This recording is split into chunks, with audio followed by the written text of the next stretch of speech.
Avertissement. Vrai de vrai, je te le jure, est improvisé à partir d'un canevas. Oui, monsieur, dame. Vrai de vrai, je te le jure. Saison 3, le ballon rouge. Chapitre 2. À partir de ce moment-là, l'enquête a changé de nature.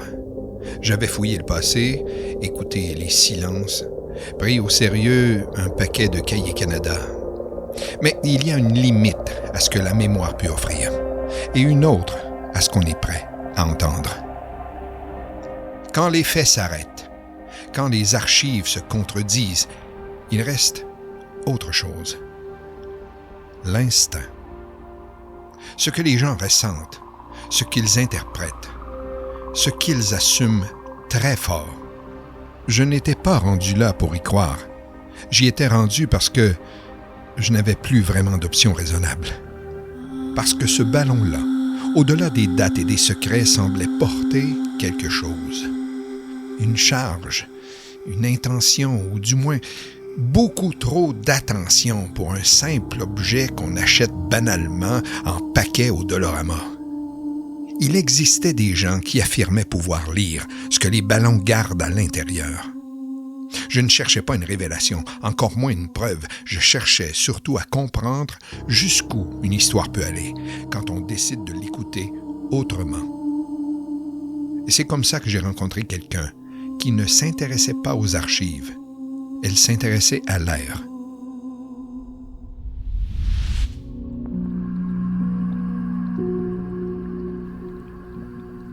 Je me doute de ce que vous pensez. Un détective sérieux ne devrait pas consulter une médium. Mais dans cette affaire, j'étais prêt à explorer toutes les pistes. Et c'est comme ça que j'ai rencontré cette femme. Une femme qui prétend avoir un don très particulier. Un don qu'elle appelle la balloonomancie. La capacité de lire l'énergie contenue dans les ballons. Écoutez, les gens gonflent des ballons à répétition, sans penser à toute l'air qu'ils mettent dedans. Puis leur ADN reste dans le ballon. Le ballon a une énergie. Des fois, il y en a qui volent plus longtemps, il y en a qui dégonflent plus vite, il y en a qui font un drôle de bruit de pète quand on fait pouf. Puis moi, c'est avec ça que je me nourris. Puis que je vais rechercher l'intérieur des gens qui ont soufflé, qui ont donné leur âme. Bon, je vous laisse juger de la crédibilité de tout ça. Mais ce que cette femme m'a dit ensuite m'a glacé le sang. Parce qu'elle a touché un morceau d'un des ballons de Serge. Et elle a vu quelque chose. Fait que j'ai pris la balloune, puis j'ai vu une forêt. J'ai vu une femme dans un champ de fleurs qui accouchait. C'est ça. Je pense que quelqu'un, quelque part, tente de communiquer avec lui un lien de sang. Un chant. Une femme qui accouche. Un lien de sang. La femme voyait ce que Huguette Bergamote m'avait raconté, sans jamais avoir parlé à la vieille tante. Coïncidence? Peut-être. Mais ce n'est pas tout. Elle m'a donné un conseil très spécifique pour Serge. C'est que la prochaine fois qu'il reçoit un ballon, donc là, je sais que sa fête approche, il faudrait qu'il liche l'intérieur, qu'il prenne 2-3 Advil, puis qu'il aille se coucher direct. Il devrait rêver à la personne. Ça marche tout le temps d'habitude. Mais vraiment des Advil, la vraie marque, là. C'est pas le temps de prendre de l'ibuprofène, on n'économise pas ses visions, là. Je lui ai demandé si elle pouvait utiliser son don pour retrouver le frère jumeau de Serge.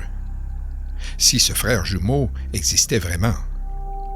Elle m'a dit qu'elle avait besoin d'un ballon que Serge aurait gonflé pour créer une connexion. Oui, parce que c'est clair qu'ils ont un lien d'ADN. Donc moi, je pourrais me promener avec mon don et sentir la similitude entre les deux hommes.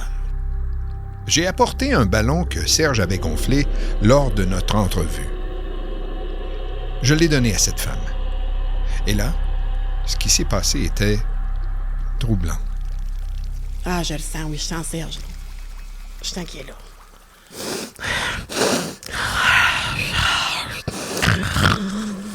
Ah, il s'appelle Antoine. Son frère s'appelle Antoine. Il habite patates. À Sainte-Perpétue. C'est ça le champ qu'on a vu tantôt, les patates. Et voilà. Qui en ce moment sent un vide. Parce qu'il s'est fait sentir de loin, l'Antoine. Moi, ces affaires-là, c'est connecté. Antoine. Sainte-Perpétue. Un champ de patates. 3 informations très précises. Trop précises pour être une invention. Le champ de fleurs qu'elle avait vu dans sa première vision était en fait un champ de patates, dans un village connu pour sa culture de la pomme de terre. Maintenant, je pouvais croire que tout ça, c'était du charlatanisme, que cette femme avait entendu parler de l'histoire et qu'elle improvisait. Mais ce qu'elle ne pouvait pas savoir, c'est que quelqu'un d'autre avait eu exactement la même vision, sans jamais lui avoir parlé.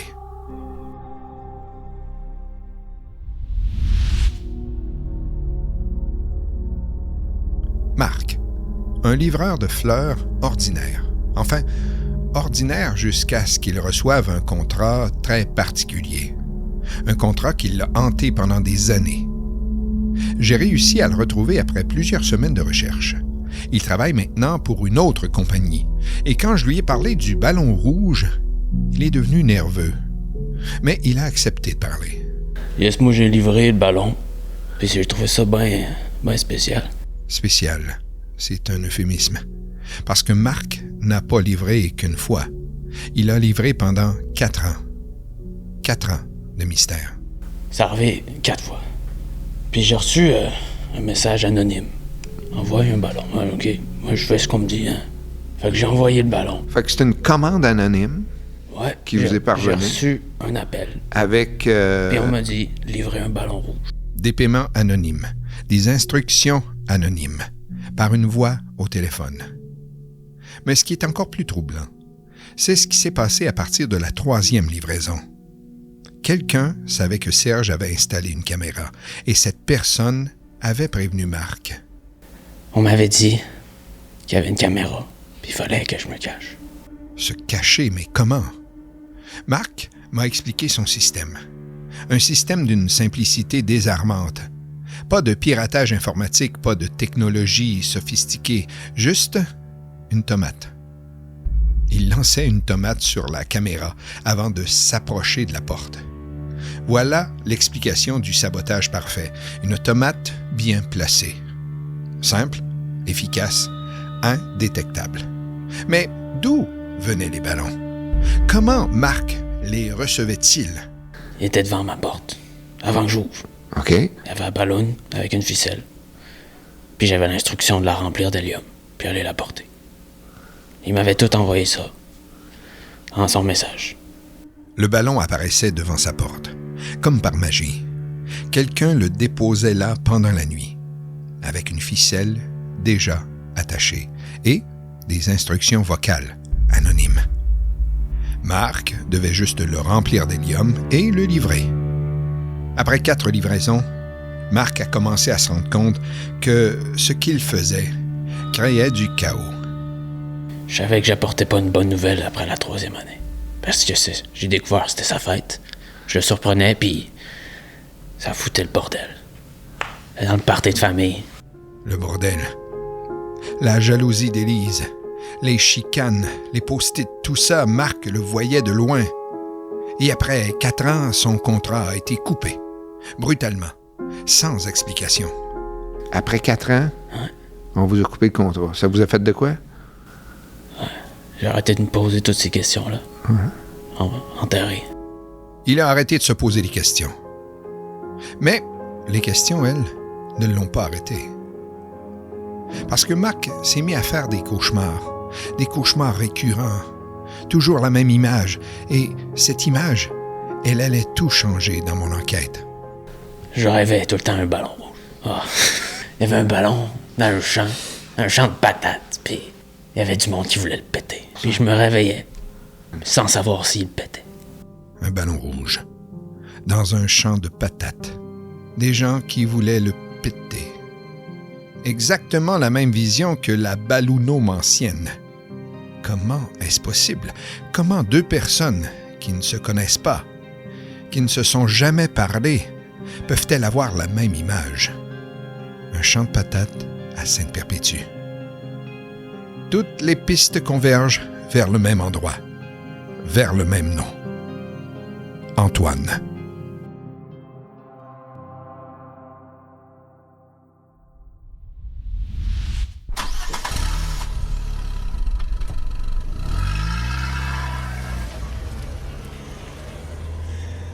J'ai roulé pendant 2 heures pour me rendre à Sainte-Perpétue, un petit village agricole où l'odeur de la terre fraîchement retournée remplit l'air, où les champs de patates s'étendent à perte de vue. J'ai demandé autour de moi si quelqu'un connaissait un Antoine. Et oui, tout le monde le connaissait. Je l'ai rencontré. Nous avons pris un café au poste à gaz du village. C'est un homme dans la trentaine, les mains calleuses, le regard direct. Et quand je lui ai parlé du ballon rouge, il n'a pas nié. Il n'a pas joué la surprise.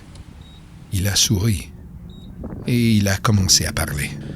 Ben moi, je le sais, là, que notre mère, quand elle nous a accouchés, il y en a un des deux qui était moi, en l'occurrence, qui s'est fait donner parce qu'elle n'avait pas les moyens de s'occuper de deux, tu sais. Fait que je me suis ramassé à Sainte-Perpétue. Antoine savait. Il avait toujours su. Donné à l'adoption, élevé dans un village de producteurs de patates, loin de son frère jumeau. Mais comment avait-il découvert l'existence de Serge? Mais à un moment donné, j'ai senti le besoin de me reconnecter, de lier le fil avec mon frère jumeau. Reconnecter. Mais pas n'importe comment. Pas avec un simple coup de fil. Antoine voulait créer quelque chose de poétique. Une énigme, un mystère qui forcerait Serge à penser à lui sans même savoir qui il était. Et c'est là qu'il m'a expliqué le code. Là, sûrement que tu te demandes pourquoi les fils, puis toutes les couleurs. Ben, moi, j'ai toujours trippé ces énigmes, puis les jeux d'évasion, puis les escape games, puis ça. Fait que j'ai comme établi un code de couleurs. Puis dans le fond, chaque couleur, c'était une lettre de mon nom, à chaque année. Pour qu'à finalement, ils sachent que je m'appelle Antoine. Pour qu'au bout de mon nom, là, tu sais, Antoine, A-N-T-O-I-N-E, après 7 années, ben, qu'ils sachent qu'il y avait un frère qui s'appelait Antoine. Le code. Chaque couleur de ficelle correspondait à une lettre. A-N-T-O-I-N-E. 7 ans pour épeler un prénom. 7 couleurs d'arc-en-ciel transformées en lettres. 7 ans pour dire « Je suis ton frère ». C'était d'une patience incroyable, d'une poésie troublante. Mais pourquoi tant de précautions? Pourquoi cette élaboration? Ouais, j'avais peur. Dans Sainte-Perpétue, il y a comme la communauté des patates, c'est bien gros. C'est un cercle très fermé. Puis s'ils sachent que tu veux sortir du cercle, alors ils peuvent te pourchasser. Il a fallu que j'établisse un système. Ça m'a pris au moins 15, 16, 12 ans à établir ça. Une communauté fermée. Des producteurs de patates qui ne veulent pas que leurs membres partent. Ça sonnait presque comme une secte, comme un culte agricole. Antoine devait être discret, secret. D'où les ballons anonymes, d'où le code complexe. 15 ans pour établir un système, une décennie et demie de planification pour reconnecter avec un frère qu'il n'avait jamais connu. C'était touchant, presque trop touchant. Et c'est là que j'ai commencé à avoir des doutes. Parce que quelque chose ne collait pas. Alors je l'ai confronté. Je lui ai dit que son histoire était belle, mais qu'elle ressemblait aussi à celle d'un imposteur, d'un profiteur. Et là, Antoine a craqué. Oui, t'as raison. T'as raison, ça fait des années qu'on vend pas assez, qu'on fait pas nos quotas. L'Office de la patate du Québec, ils sont en train de nous couper nos financements, puis là, moi, je me trouve une raison. Ah, je n'ai profité. Vous vous êtes vendu, là. Ah. Et voilà, La vérité, toute la vérité. L'Office de la patate du Québec. Les quotas non atteints. Les subventions en danger. Antoine n'était pas le frère jumeau de Serge. C'était un producteur de patates désespéré qui avait entendu une vieille histoire de famille, qui avait croisé la tante Bergamote dans le poste à gaz il y a plus de 15 ans et qui en avait profité pour créer une légende. Bah, en tout cas, j'espère juste qu'on va vendre plus de patates cette année que l'année passée. Plus de patates. Voilà le but ultime. Mettre Sainte-Perpétue sur la carte. Créer un mystère viral, attirer l'attention et vendre des patates. Une décennie et demie de mystère. Un couple presque détruit. Des cauchemars, de la jalousie, de l'obsession. Tout ça pour vendre des patates. Et le pire, Antoine n'avait aucun remords. Fait que, en tout cas, là, ben, si jamais le gars, il veut me rencontrer, je peux faire comme si c'était mon frère. Moi, ça me dérange pas, là. Hein? Faire comme si. Jouer le rôle. Continuer la mascarade. Pour Antoine, ce n'était que du marketing.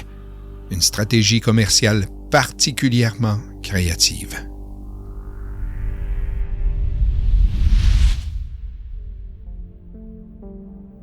Officiellement, l'enquête est réglée.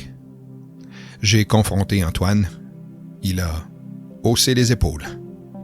C'est juste du marketing, qu'il m'a dit.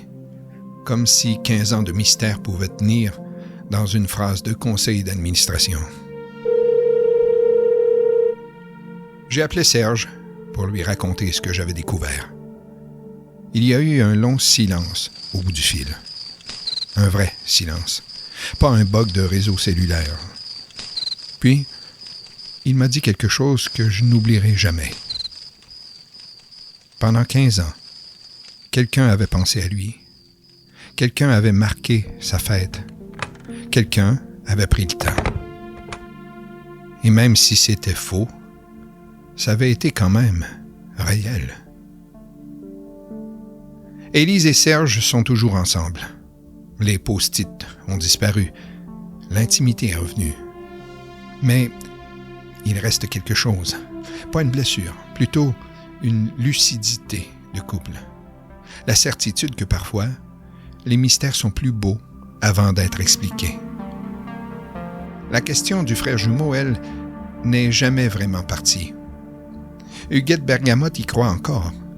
Les cahiers Canada existent, les dates concordent. Mais le reste, c'est du silence, des archives incomplètes, des noms manquants.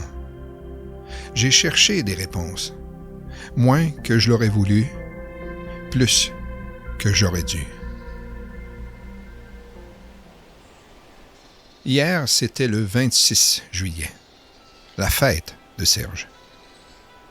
Je lui ai texté pour savoir si un ballon était arrivé. Il m'a répondu « Non, pour la première fois. » L'affaire est close. Antoine avait arrêté. Le mystère, officiellement aussi. Et puis, ce même matin, en sortant de chez moi pour aller travailler, j'ai vu quelque chose dans le bac de recyclage de mon voisin. Rien d'alarmant, rien d'accroché à ma porte, juste un paquet de cahiers Canada avec des post-it collés dessus. C'est probablement rien, probablement un hasard. Puis, une auto colorée s'est arrêtée chez mon voisin. Un clown en est descendu. Un clown ordinaire, pas effrayant, un clown de fête d'enfants. Il a attaché un ballon rouge à la poignée de la porte chez mon voisin. Puis, il a chanté « Bonne fête ». Mon voisin lui a répondu que ce n'était pas sa fête. Le clown a consulté son petit carnet. « À demain alors ». Puis, il est reparti. Je suis resté là, à me questionner. C'est ça le problème avec les histoires comme celle-là. Même quand elles sont finies, elles trouvent toujours une façon de rester. Et après ça, on n'ouvre plus jamais sa porte de la même façon le jour de sa fête. Vrai de vrai, je vous le jure. Si vous voulez que l'enquête se rende plus loin, faites-la monter. Un like, un partage, un commentaire, ça fait pareil que de l'hélium. Et si jamais vous préférez, envoyez-nous un message, même par ballon, on les prend toutes, puis on est ben content. Vrai de vrai, je te le jure.